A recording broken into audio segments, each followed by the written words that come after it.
Excellencies, President of Sierra Leone, President of Guyana, President of Samoa, Secretary General, and good afternoon to you, or good evening to you all.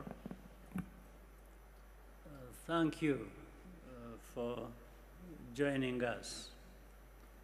Let me start by congratulating our Secretary General, Patricia Scotland, for her renewed mandate.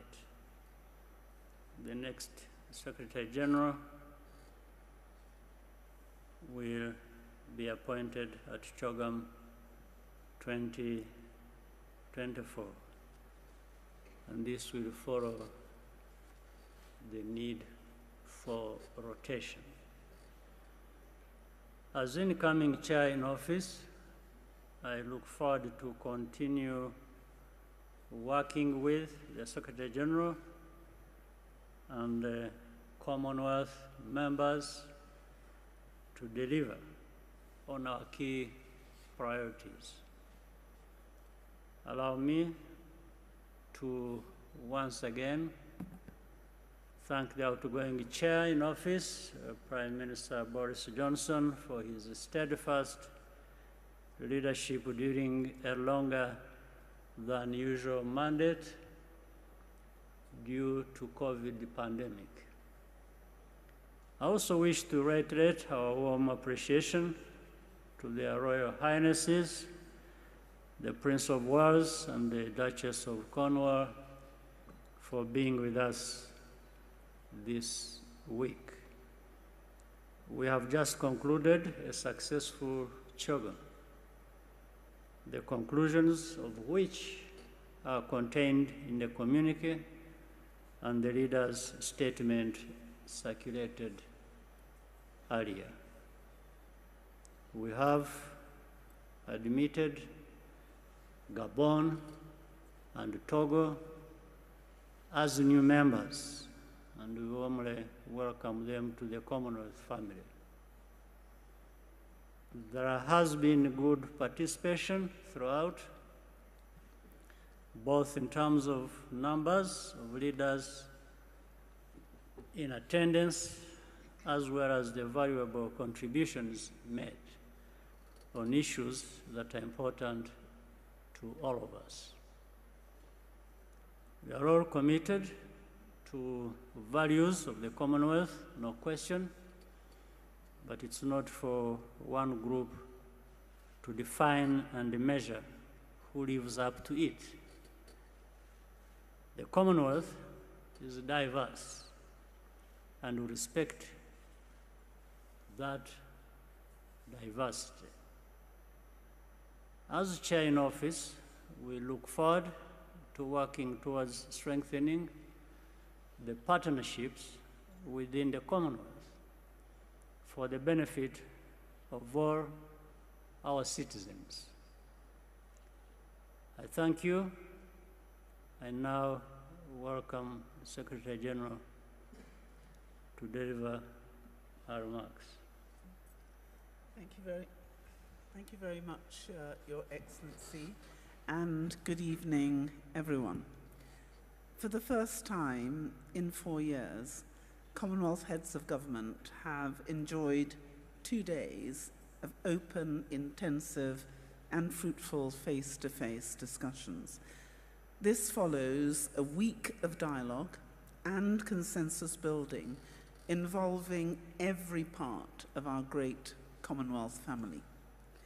Very briefly, I want to say how humbled I am to have been reappointed as Secretary General to be able to complete my second term. To serve the Commonwealth is a great honor and a privilege, and I will do so to the best of my ability until I hand on the baton to Africa following the next Heads of Government meeting in 2 years' time. Foremost in our discussions were the major challenges facing our Commonwealth and the wider world including the impacts of conflict and the COVID-19 pandemic, and the really urgent threat of climate change.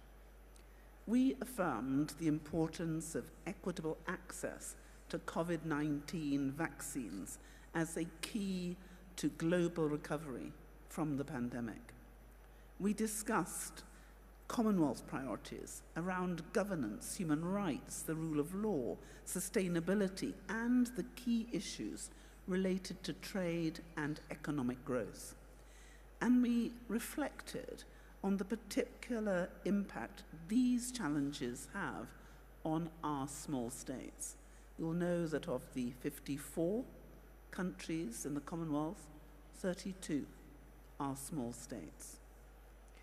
A number of new principles, declarations, and frameworks were endorsed, and you will find them all in our communiqué, but key to them were the following.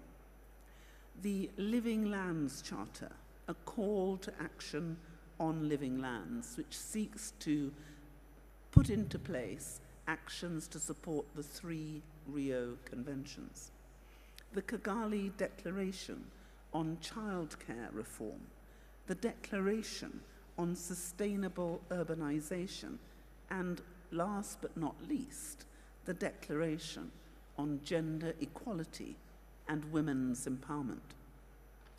These instruments will serve as guiding frameworks for the work of the Commonwealth in the years ahead, complementing the vital work the Secretariat already does on issues on the environment, democracy, and anti-corruption, to connectivity, health, and education. Heads of government wish to formally send their congratulations to Her Majesty the Queen in the year of her Platinum Jubilee, and I am delighted to confirm that the Commonwealth she has served with such devotion will grow from 54 to 56 nations as we welcome the Gabonese Republic and the Togolese Republic into our family today. I place on record my thanks to the United Kingdom and Prime Minister Johnson for their concerted efforts during their extended term as chair in office. And on behalf of the whole Commonwealth, I extend my heartfelt gratitude to my dear friend, President Kagame, and his government, along with the people of Rwanda, for their warm welcome and their absolutely stunning hospitality. His Excellency President Kagame has guided us skillfully through our discussions, and the skill that was required was a delight to see. And Rwanda has shown herself to be a credit to the Commonwealth. I welcome here my brothers, the presidents of Guyana and Sierra Leone, and my dear sister, the Prime Minister of Samoa. And I'm delighted to announce the decision today that Samoa will host the next Commonwealth Heads of Government meeting in 2024. This CHOGM has been a long time in coming. We moved forward from Kigali with a clear mandate, with unity, with purpose, and with the resolve to shape a healthier, happier, more secure, and more prosperous future for all of the Commonwealth, 2.5 billion people. And it's really important for us to remember that 60% of that 2.5 billion are under the age of 30. So it's a young, vibrant Commonwealth. And with a shared determination to make the Commonwealth an ever more influential force for good around the world. It has been a remarkable CHOGM, and we congratulate the President and the people of Rwanda for all they have shared so generously with us. Thank you.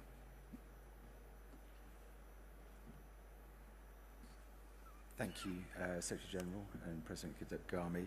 We'd now like to invite questions from members of the media. If you could state your organisation, state your name, and indicate that you'd like to ask a question, then I will put your question to the relevant head of state here. Would anybody like to ask a question? Okay, sorry, the gentleman here in the orange. Thank you. Murakoze nyakubahwa Perezida wa Repubulika, nitwa Paul Rutikanga nkorera RBA. Muri inama ya CHOGM mwatorewe kuyobora uyu muryango mu gihe cy'imyaka 2 iri imbere. Ni ibihe bikorwa mutekereza gushyiramo imbaraga cyane? Murakoze. Sorry, would you be able to ask your question in English for members of the international media as well? Is that okay? Sorry to push. Thank you. I would like to ask Secretary General. Your Excellency, my name is Paul Tikang, as I said, and I'm from Rwanda Broadcasting Agency. Your Excellency, as you conclude this meeting, what is your general impression in relation to its preparation and takeaway messages? Thank you. Well, I think absolutely everyone I've spoken to have just been amazed by what they have seen here in Rwanda. The organization has been superb. The preparations are second to none. And the spirit that has been shared with us has been frankly astounding. Every single person I've spoken to has told me how surprised they have been to see what has been achieved in Rwanda over the last 28 years. Some said to me they thought this was a miracle, that when you looked at where Rwanda had been in 1994 and you see where Rwanda is now, it is breathtaking. But the most important thing about Rwanda has been its resilient and kind people. People have shown us warmth and consideration, and I think all of us will go away never forgetting the comradeship, the sensitivity, and frankly, just the kindness that we've all been shown. Real, real generosity. So I think President Kagame, from the bottom of my heart and on behalf of the 2.5 billion people that I represent, particularly the young people, I want to say a profound thank you, because the young people, if I can talk colloquially, they had a ball. Do you want to respond? Okay, thank you. The gentleman on the end here, if that's okay. Hello, Your Excellencies, ladies and gentlemen. My name is Ayubu Mzee, and I work for Ben Television, Sky Channel N82 in London, but I'm originally from Tanzania. I've got 2 questions, but before I put forward my 2 questions, I want to thank the Commonwealth, that even though I was born in Tanzania, it is the Commonwealth that has brought me to Rwanda to see the good story I've been reading about Rwanda. Thank you so much, Your Excellency. My question is, I as a disabled person, I'm putting this question to the incoming chairman. I faced a lot of difficulties. For the last 6 days, I've not been able to leave my hotel because I'm disabled. And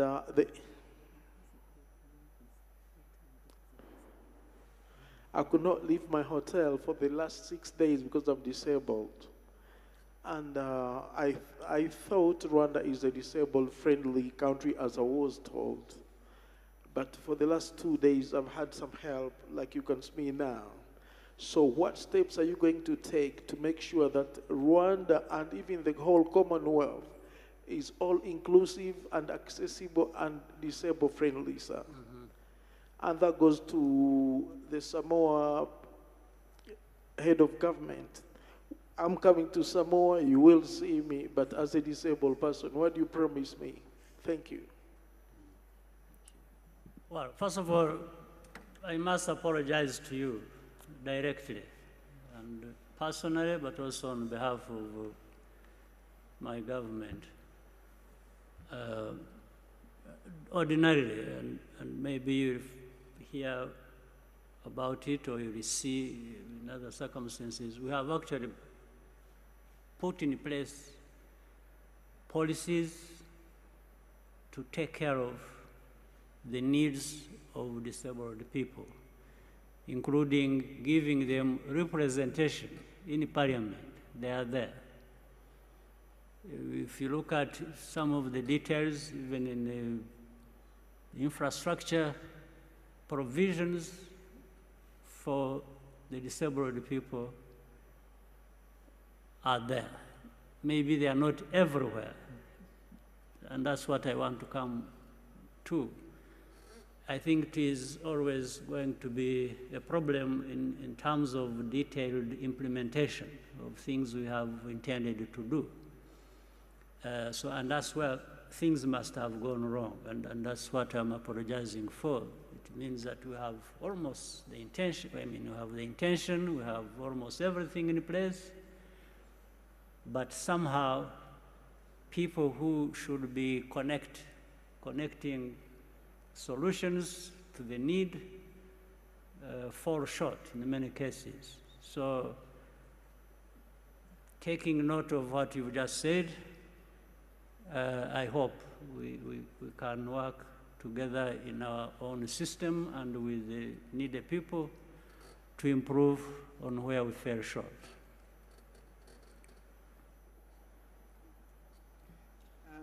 Thank you. We have a very active disabilities organization, especially with the advocacy to government to put in place policies. I appreciate the question, and it's on issues of accessibility or ease of accessibility. I think a lot of countries have a varied ability to respond. You've said, what can you expect from us? Well, because in planning these events, and your particular question is now put on the books, what we need to ensure that we can provide for special needs.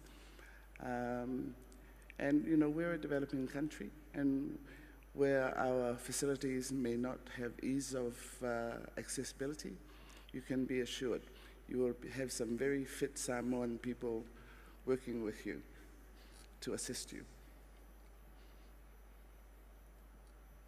Thank you. Could we get a question here from the gentleman with his arm raised?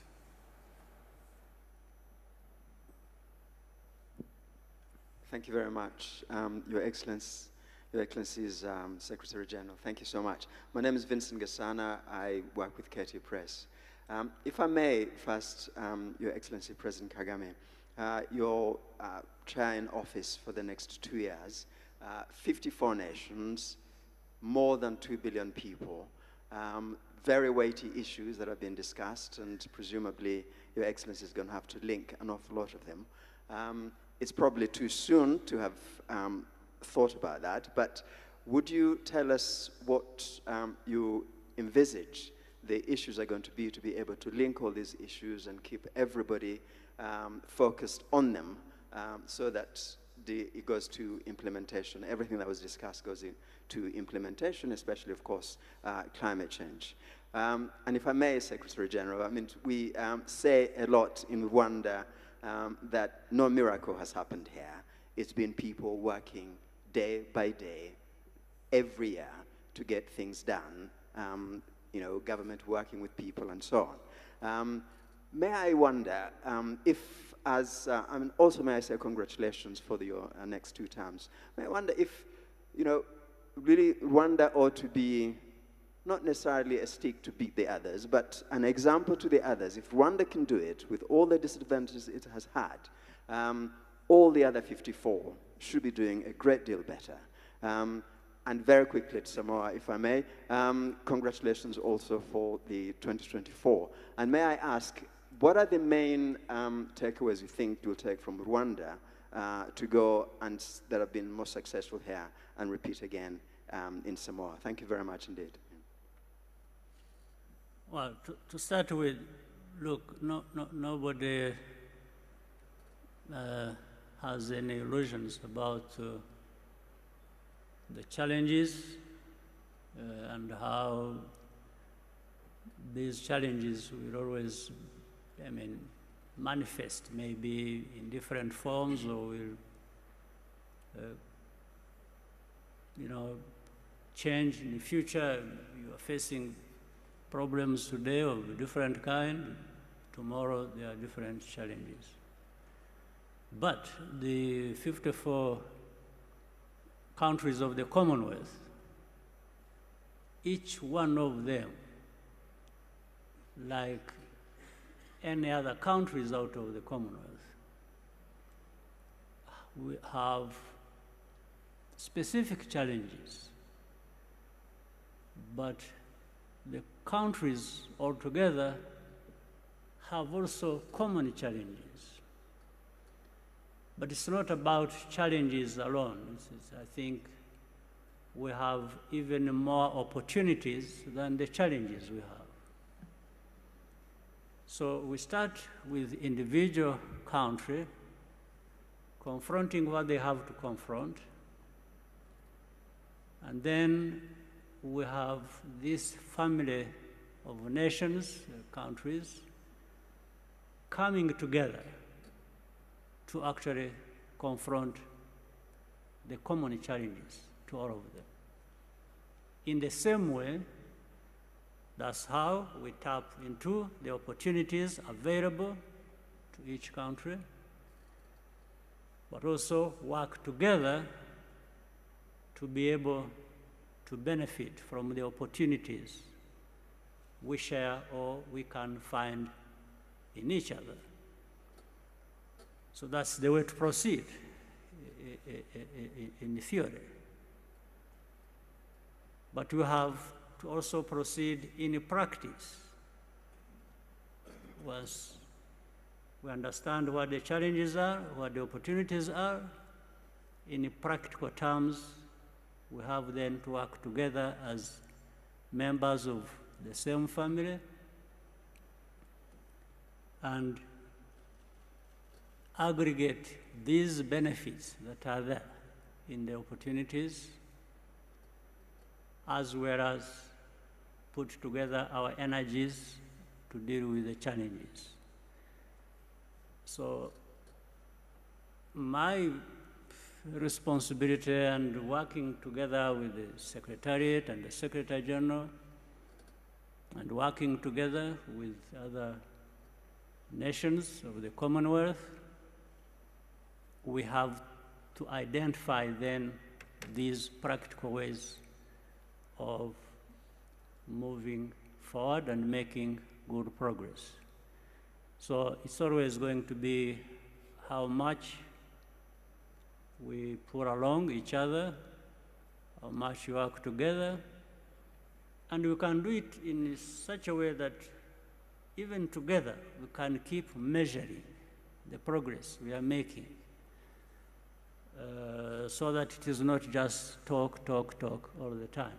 It's about doing things as well. That's what I believe. And there is a way to get a feel that there has been more action than just talk. So really, this is what I feel is at hand in terms of responsibilities that we all share. And as I said, working with the other members of the Commonwealth and the Secretariat, being at the center, helping us to connect more and more, I think we should realize tangible results. So if I can come now to answer the questions you asked me. Firstly, I think, as I made clear, someone else said that this was a miracle. I know from having spoken to so many Rwandans that this was an enormous effort, and it was only achieved by every single Rwandan being determined to rebuild a country that they loved. But I think one of the things that we've all seen is it's built on inspirational leadership. And I'm going to ask the president of Guyana maybe just to help us about that in a minute. But can I say the way in which our Commonwealth works is that we look at what joins us and not what separates us.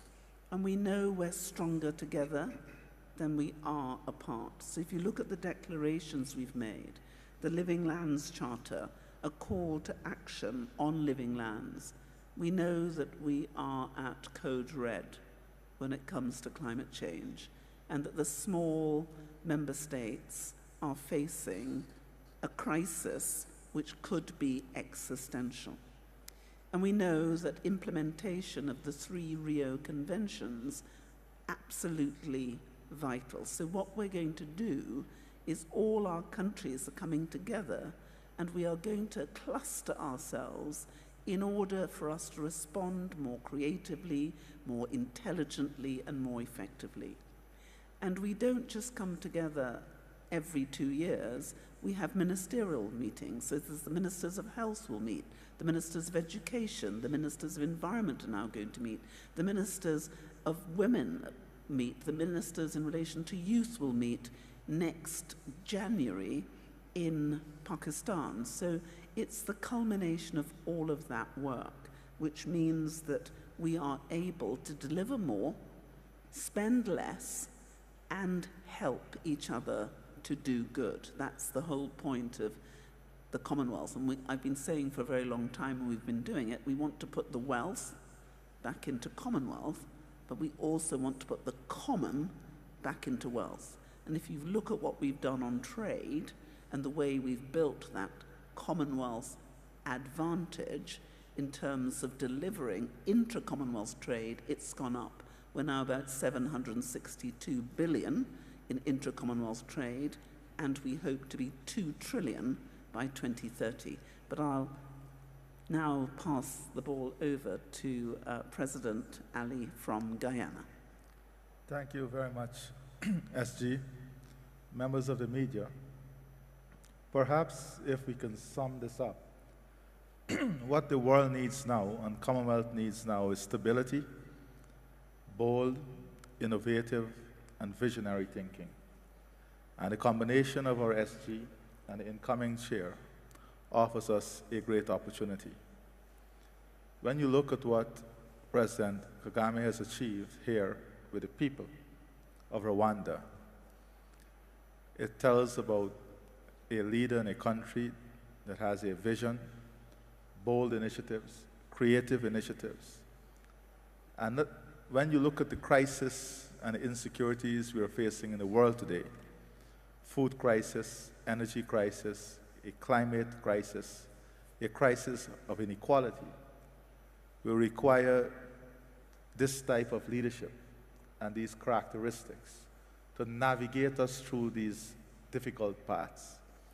And I think President Kagame coming in at this time as chair would help greatly the Commonwealth family to navigate through this path, and with the SG bringing that stability and pushing those programs, I think we have an excellent opportunity to confront these challenges. And I said to President Kagame a few moments ago that many times the developing world would look to the developed world for answers and best practices. What Rwanda has shown the developing world is that we can have the answer among ourselves and within ourselves too. And it is this type of leadership and example by doing that is required in creating some of the changing circumstances that is so critically needed.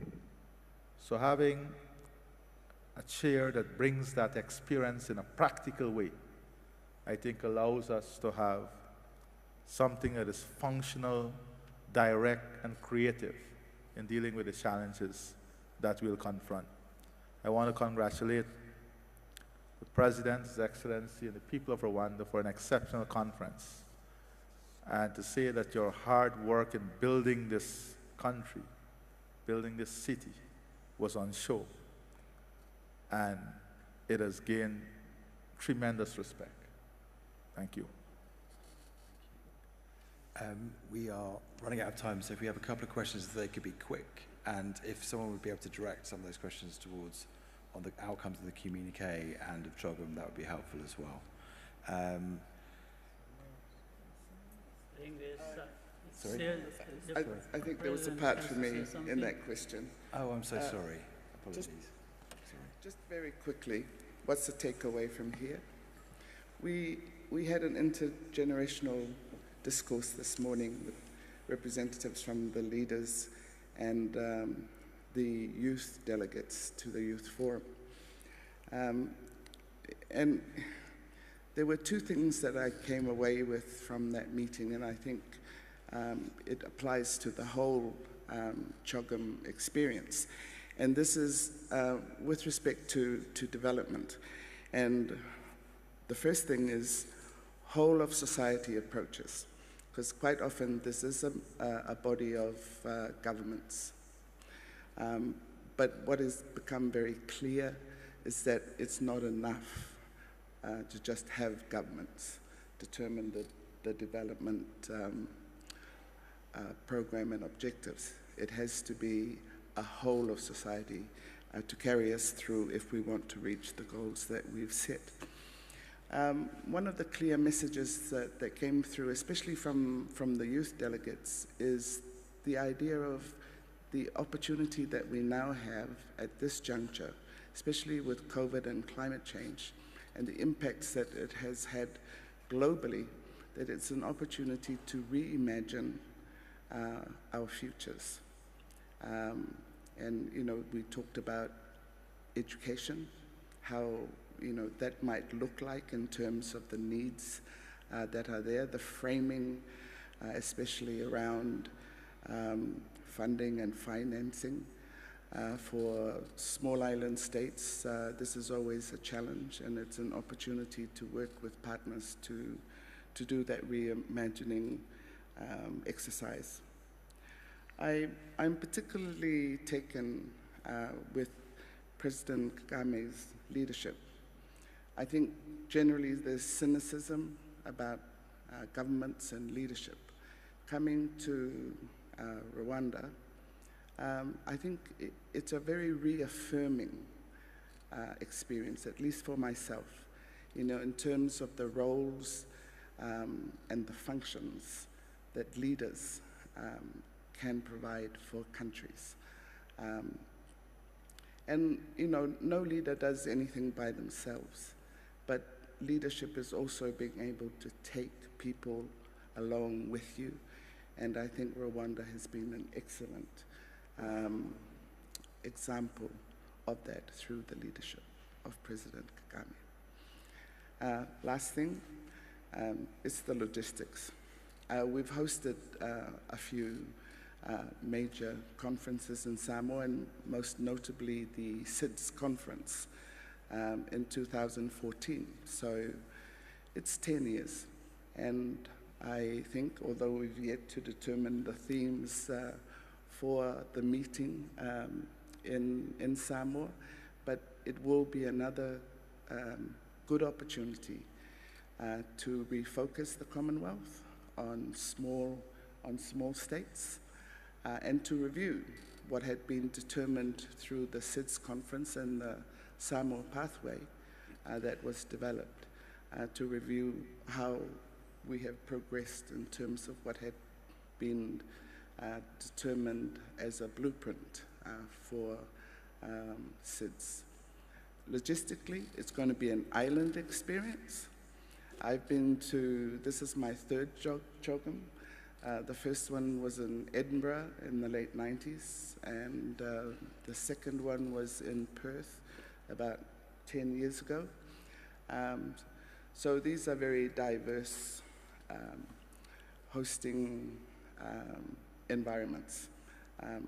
It will be an island environment, and it is very important for the Commonwealth family to experience and to, physically visit these places. And I know myself, there's so many places in the Commonwealth that I have not been to. And I know from talking with colleagues from different parts of the Commonwealth family that a lot of them have never been to our part of the world. And this is one of the wonderful things about the Commonwealth, is that we get to experience personally, as we have done here in Rwanda, and it's such a fantastic experience of, how we can live and improve the lives of our respective peoples through the joint work that we do together. Moderator, may I suggest something, some practical way forward? In the interest of time, if you may ask anybody, whoever wants to ask, direct a question to somebody whom they want to ask. Sure. Instead of somebody asking 3 questions and then dividing, otherwise we leave this room with only maybe 3 or 4 people having asked, and you could have had 10 or 20. Don't you think? Gentleman here. I absolutely agree, President. I'd also think we'd all love to hear the reflections from President of Sierra Leone, who has been with us through thick and thin. And if you see, we have Africa, we've got Caribbean, and we've also got the Pacific. And I'm going to represent all the other regions. Okay. So maybe we could have Sierra Leone.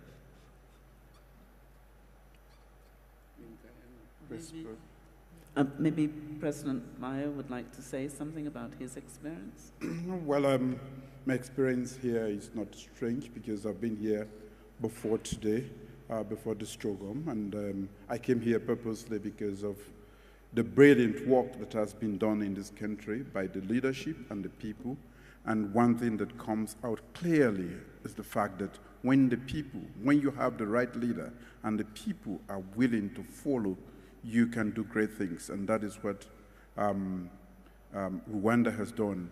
Yeah, I mean, nobody can come here and not congratulate you. The leadership, for him, he has a duty. And that's how he sees it. When you tell him about certain things, he says, no, that is my function. And that is what I'm providing leadership. But to the people of Rwanda, when somebody said a miracle, it is a miracle. When you look at the circumstances, when you look at how far you've come, when you look at the many distractions around the world, you have done a great thing for which we must commend you. For our colleague, His Excellency, I've told him severally, and the first time I came here, I told him I will send my own people to come and look at how you have done it. What makes you tick? What make your people follow you? So for me, the reception has been great. The organization around CHOGM has been great. And it is indeed a representation of where Africa wants to go. This is what you have done is aspirational for Africa. And I want to say thank you for representing, showing the best of what we can do if we work with our people. Nick Perry from AFP. My question is for the Secretary General. Good governance, democracy are bedrock principles of the Commonwealth and its charter. And tonight you've announced that Gabon and Togo have joined the Commonwealth. Both those countries are under dynastic rule. They have the same families that have been in power for over 50 years, and they've held elections that have been marred by irregularities and violence. Do you think that the Commonwealth risks credibility on matters related to good governance and democracy by allowing such countries to become part of the family of nations? And what sort of power does the Commonwealth have to encourage better governance from its members? Well, I think the first thing to say is before any country is invited to join the Commonwealth, there's a 5-stage process where we're able to go with that country, look at the processes they have, look at the commitment they have to governance, the rule of law, and the Charter. And one of the most important things is that the Commonwealth is here to walk with those who have put their face clearly on a path for maintaining good governance. And the interesting question is, why would any country want to join our Commonwealth? And the answer is simple. If you look, for example, at the Mo Ibrahim Good Governance Index, you will see that the majority of countries, and we had before 19 countries in Africa, the majority of the members of our Commonwealth are either in the top 10 countries or in the second tier. So they're either premiership or they're first division. Now, many other countries are looking at what we are doing and saying, what is it about them that enables them to govern more robustly? And the Commonwealth has had a history of giving Commonwealth technical assistance. So, for example, we have just concluded training 2,000 senior Commonwealth government officials in every region of the Commonwealth on the performance management principles of good governance. And we've created a system which has been capable of being shared with all our 54 countries. And on the 6th of June, the cabinet secretaries of our countries met to see if there couldn't be an agreement about the generally agreed performance management principles. We're calling it the GAP. This had never been done before, but it has now been achieved. And just like accountancy principles, it enables you to objectively assess the quality and the nature of the delivery of good governance. And we hope that this tool, which has been created with our member states in conjunction with them, but by the Secretariat, will be an objective guide by which we can assist our countries to determine whether they are doing that which they properly should do in order to deliver good governance. At the moment, for so many of us, the assessment of government performance is either good, bad, or ugly, but it is a subjective as opposed to an objective analysis. What the Commonwealth Secretariat has just delivered is a way in which we can objectively assess how well our countries are doing and assist them to do better. The tragedy in our world is that there is not one country I can think of who can honestly say they are without error, in need of improvement, or opportunities to change. So what our Commonwealth is doing is coming together in humility, looking at what works, looking at what doesn't work, and helping to strengthen us all. So we welcome both Gabon and Togo in the spirit of brotherhood and sisterhood and a determination that we need a safer and better world, and we're better together than we ever will be apart. Thank you. Just last question, the lady at the back there. Thank you very much. My name is Ansoy from the BBC. I have a quick question for President Kagame. As chair of the Commonwealth, I wonder what your priority will be, especially in terms of upholding the values of democracy and human rights, given that there's been a lot of scrutiny on your country and the record of your government, and critics have been pointing out the number of opposition leaders and journalists who are in prison. I wonder what your leadership of this organization is going to look like in the face of that. And tied to that is also the criticisms that have been directed at your government as well over the migrants deal. They have raised questions of human rights, but also questioning whether your government, by entering this deal, allows the British government to abdicate its responsibility towards refugees.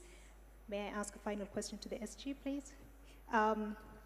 In the run-up to this event, Madam SG, there were questions about, there were concerns that your office was withholding an important review of its finances, and some member states have been particularly unhappy about that. Now that you have won a re-election or reappointment, what actions are you going to take on this report and to restore their confidence?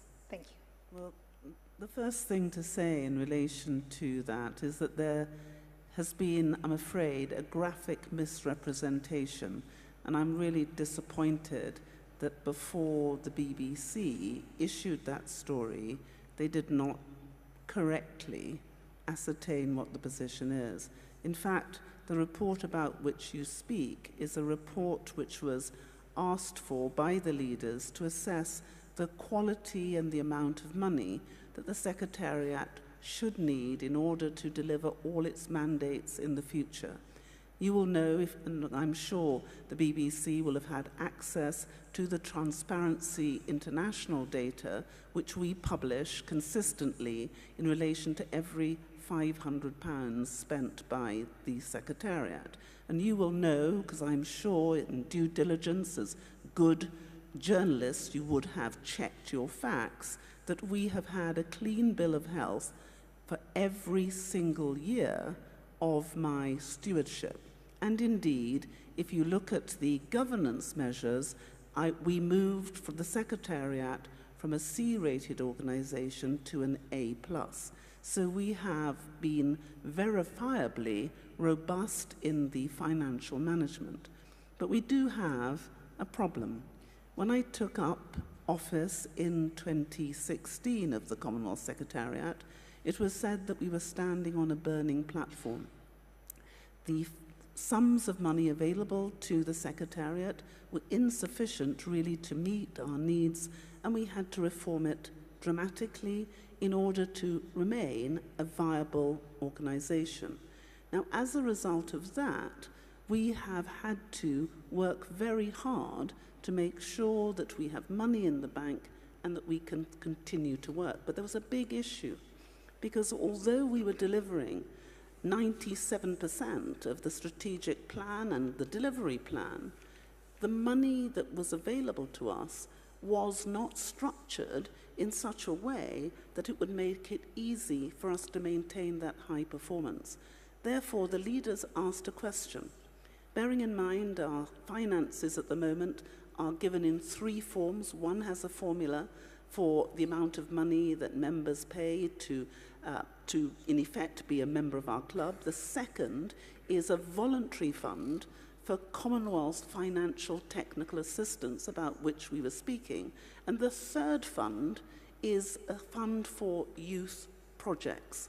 Now, those three funds have three separate audit trails, and we must be the most audited organization known to man, yet we have less than £42 million to do it all. So the question that was raised in 2018 by the leaders was, how do we put the Secretariat, who they said at that stage were doing a remarkably good job, on a more sustainable footing?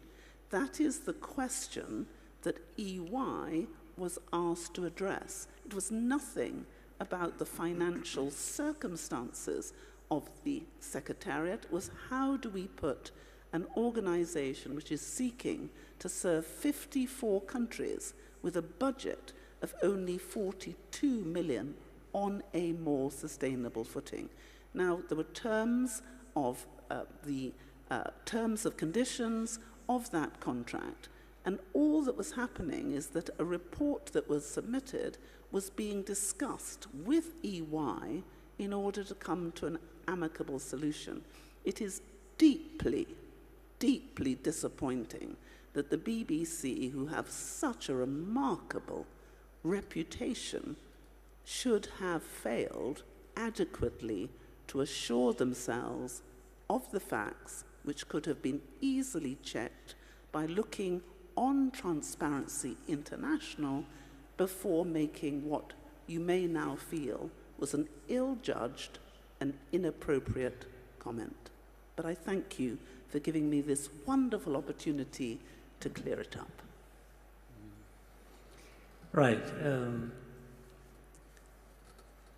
I think checking of facts is a serious problem with the very institutions we should have relied on to inform the public, the general public, the world, about some of these facts. Or whether the facts themselves or the interpretation of some of the things that actually happen. Now, let me start with the issue of values. Who defines the values? Or who doesn't actually have values? When people talk about values sometimes, there's one part of the world that has assumed the sole responsibility and the monopoly of defining values. So the rest of us have no values. We've just to keep learning from these ones who define the values.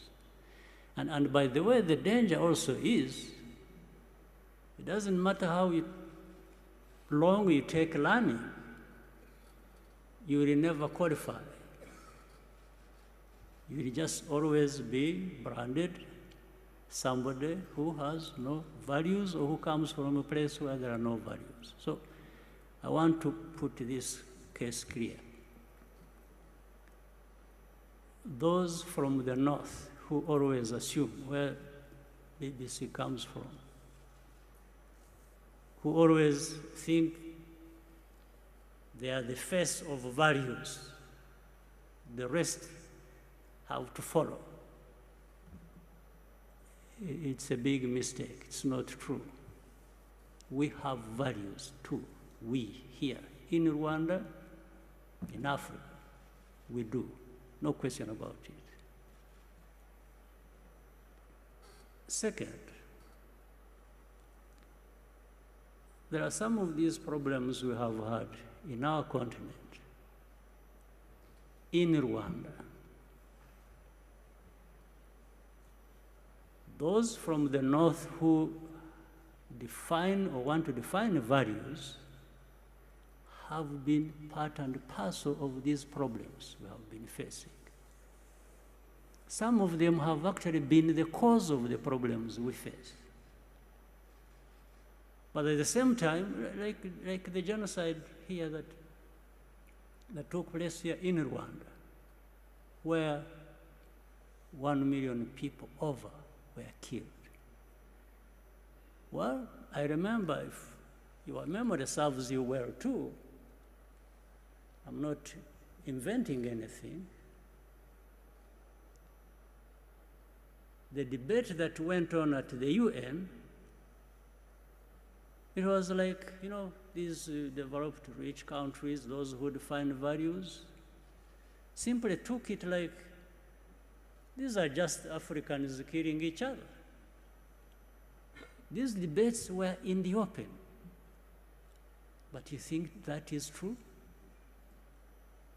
You think the divide that actually led to this genocide was just a creation of Rwandans, not the people from the north who actually divided this country, told the people to think of themselves as belonging to one ethnic group and the other to think as belonging to another ethnic group, and therefore they should kill each other. Not only are they different, but they should kill each other. Would you believe that? Would you tell me that the 20 million people, this is documented by other people, not by me, who were killed in the Congo, were killed by other Congolese in the old days of King Leopold? And you think all that just disappeared in a moment? Then you had the savages coming over and taking over their own countries and killing each other. And then the others assume the higher ground. They are up there in the north and keep pointing fingers at those of us and think we have no values and we just are there to, we don't respect freedoms, we don't respect human rights. Sure, do you think so? BBC, you think so?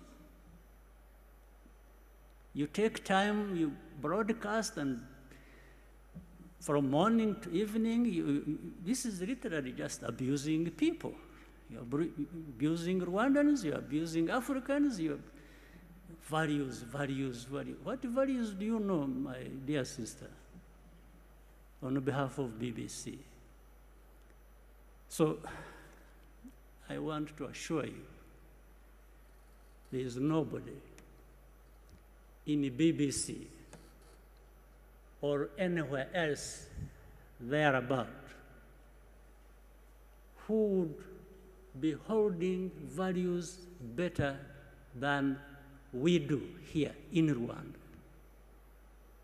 Except if we just want to cover up the mistakes of the same people who want to define these values for us.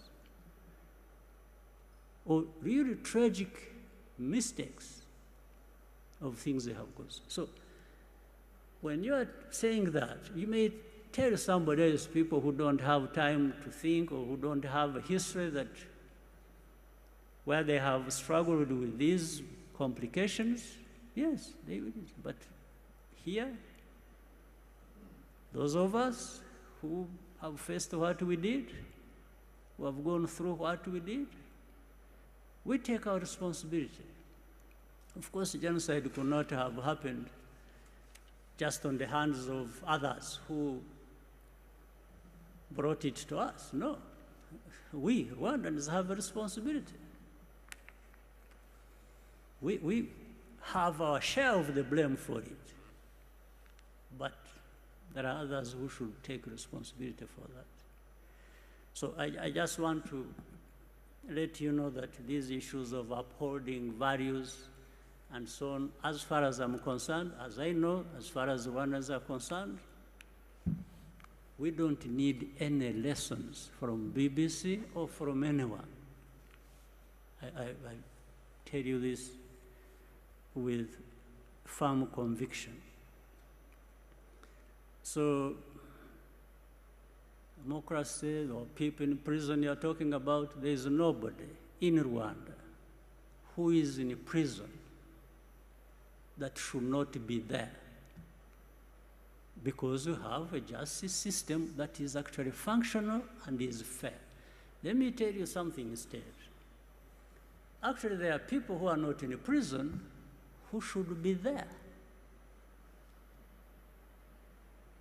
There are no people who are in prison that shouldn't be there, but there are people who are not in prison who actually should be there. And I'll explain to you if you want. I know, for example, I've been seeing journalists writing all kinds of things. Take somebody, praise her or him, and make them champions of all kinds of things. That's fine. I wish these people are making them champions of their own situations, if they wanted them, but not of our situations. And I give you some details. And what I meant when I said what I said.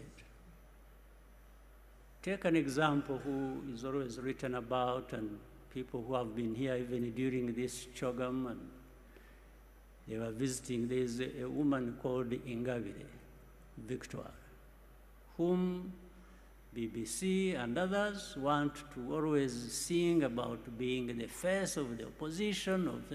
Okay, fine. And this is one I was referring to. She's not in prison now, but should be in prison now. She was in prison. She committed a crime for which she was tried in the court of law. She was actually sentenced and imprisoned. The government, the president, under the prerogative of the masses, president has that powers. Actually, this woman was released from prison before she served her full sentence. And it wasn't because she was not guilty or whatever. I'll tell you something else which shows double standards, which lead to these things you were asking. She was tried on the basis of evidence that was provided by European countries working with our own justice system. You see, it wasn't just done here. It was done between us and some European countries who provided evidence, corroborating with the evidence we had, and that's on the basis of which she was tried and sentenced and put in prison. Now, but some people decide to make that person an angel of freedom and democracy and something like that. Where does it come from? But she's out there. She's not in prison. But this, I'm saying, she should actually be in prison if we hadn't just forgiven her. Okay, we forgave her to be out of prison so that you can pick her and pump her and praise her. Okay, that's fine. If that serves, but I wish it was serving something good for the country. That's okay. Then you have another person whom the very people I was referring to picked, praised, made him a celebrity, made the hero of, made him a savior of, but I don't know even what he saved. Now, when he faces justice, there is evidence, irrefutable evidence. He was tried in the court of law publicly. Nobody questions the facts on which the evidence is based. But then say, no, you see, this one is, a critic of the president. No, you first answer these facts before you talk about your things that you want to use. And in fact, this person committed this crime with many others. There are about 21 people in the same case, all of them who pleaded guilty and are implicating this person, and this person was at one time their leader. These are people who were armed, waged violence against families of Rwandans. People were lost their lives. There are victims there. And then there's the one, this person, it comes from America, from Europe, and that this person, and in fact, what is interesting, they come and say, this person, we are not saying he's innocent, but he should be released. And then we ask them and say, okay, if you think he should be released, how about these others who are co-accused with this person who are also in prison? So in other words, they are saying, this person is special. We've made him special, so you should not question that. And then we say, okay, fine. How about the victims? The very people, families that lost their people on the hands of this person. They can't answer that, but they keep insisting. So anyway, let me try to cut. It was a loaded question, so I'm trying to grapple with how to cut the answer short. But so the basis on which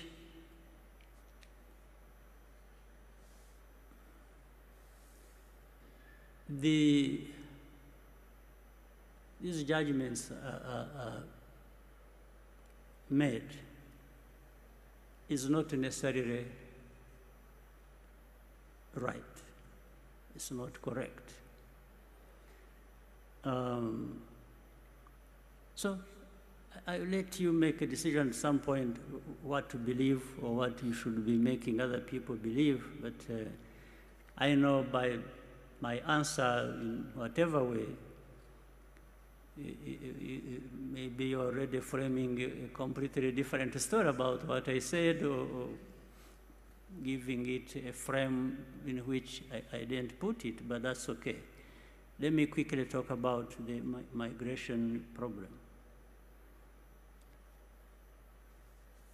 with the UK.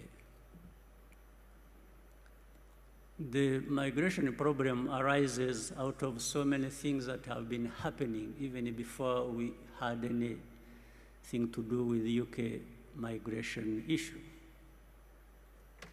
We have so many refugees here in Rwanda, Congolese refugees, Burundi refugees, many, in their tens of thousands. That is one. Number two, in 2018, we decided, at that time I was the chair of the African Union, that we help out on this case of Libya. Many Africans through Libya, up to now, they are still caught up there. They've been brought from Libya over time, brought here, processed here. Some of them are still here. 1,000 of them so far have been processed and taken abroad to Europe, to Canada, to United States. But we just saved a situation where thousands of young Africans were caught up in Libya. They were trying to get to Europe. They were not getting there. They got stuck. They were imprisoned. They were in jail. Then they were even being enslaved. There were people coming to buy them as slaves and taken to some places. So we said, we offered something to the international community. We told them, look, instead of having these people suffering in Libya, can we have them in Rwanda so that those countries that want to help out, either to return them to where they came from or to take them to places that can accept them. The remainder, those who want to stay with us, we can even make them stay here. We have no problem. Those are three options.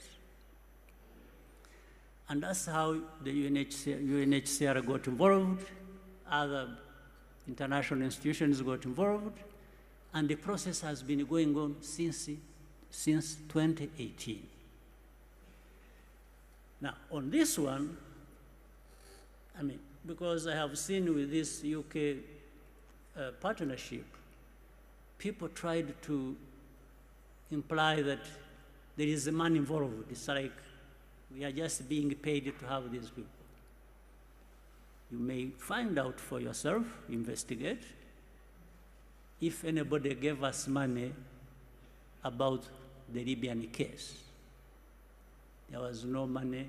In fact, what happened was the international community helped to transport them, bring them here. We provided a place, and they also started supporting these people, and that's how it has been going. In fact, we had that situation. We had another case where Israel, I remember, was throwing out some migrants also who had gone there from Eritrea, Ethiopia, Sudan also helped on that. That is way before this case of... so what is happening today is no different from what was happening then. Now, and this question of money involved that people are talking about, largely it is money to look after these people who are being brought here because they are not accepted in the other side, on the other side. Now, so if we have a situation like this, first of all, it also builds on our position in terms of how we see the migration issue. While there might be a right of a person to flee and seek refuge in some place, it's not going to be anybody. Because in this one, there are two types of criminals, if I may say. There are actually people who have been finding their way to whichever place that don't even deserve to be accepted by those places. It's not automatic. That when you say, I want to go to UK, I want to go to France, I want to go to Belgium, I want to go to Spain, that you must always be accepted. No, it depends on why you are going to that place. Are you somebody running away from persecution or from serious problems? Yeah, there is a case here. People should be able to listen to that. But at the same time, it's up to that country to decide what they do in that case. There is nothing automatic about it. But in fact, some of the cases involve criminality. People simply either escape justice for committing different types of crime, and when they are going to whichever place, there is no automaticity about accepting them under migration laws. I think this must be accepted as a fact. Two, there is a criminality that involves slave trades, like they are trading them. These people who, there is a network of criminals that actually do business with this. That is known. The criminal networks are known in Africa or in Europe. So if countries are trying to say, no, we have to have orderly migration, what's wrong with that? I have no problem with that. And it doesn't matter where they are coming from, whether it is Europe or Asia or wherever. By the way, we also, not so long ago, accepted people from Afghanistan. We still have young people who are living here who came from Afghanistan. We received requests that people were looking for where to go because they were fleeing what happened in Afghanistan, and we accepted these people. These people are still here. They are attending school. They are living a normal life, normal in that limited sense. Normal situation should be that they live in their country, but here we try to do our best to give them a sense of security and normalcy, but which is not complete. These people are here. They are being helped by different organizations, philanthropies. Nobody's giving this country money to do that. Absolutely not. So I wanted to, in those long explanations or words, to assure you that this migration issue is something that people will have different views about. But I have tried to explain to you where we come from in dealing with it the way we deal with it.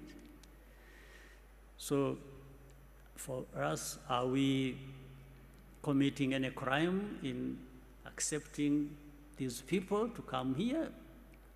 But if they don't come, we won't complain. It's not like we are dying to have people come to us. No, in this manner. It's just that we have tried to help out. So what else do you want me to say? At the end of the day, this Rwanda, where we have come from, maybe we know, maybe you know, or you will know. We are happy with the progress we are making. We want more progress. We are members of the Commonwealth. Today, we are the chair,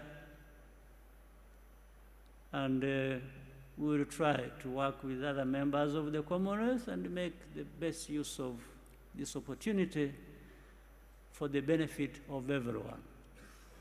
There is no offense we have committed about that, and we don't apologize for the progress we have made, the challenges we have faced, and I hope it is also realized that I have been looking around in this world, I know, to find where everything is rosy and everything is fine. No. I haven't found that place. I wish I could find it. Maybe I would learn one thing or two. So, sorry to consume all the time on this, but it was because of the weight of the question. So, back to you. Thank you very much. I think we've run over significantly on time, I'm afraid. So I think that's the last of the questions. Thank you very much, Your Excellencies, for participating, and thank you for coming for CHOGM 2022. Good night.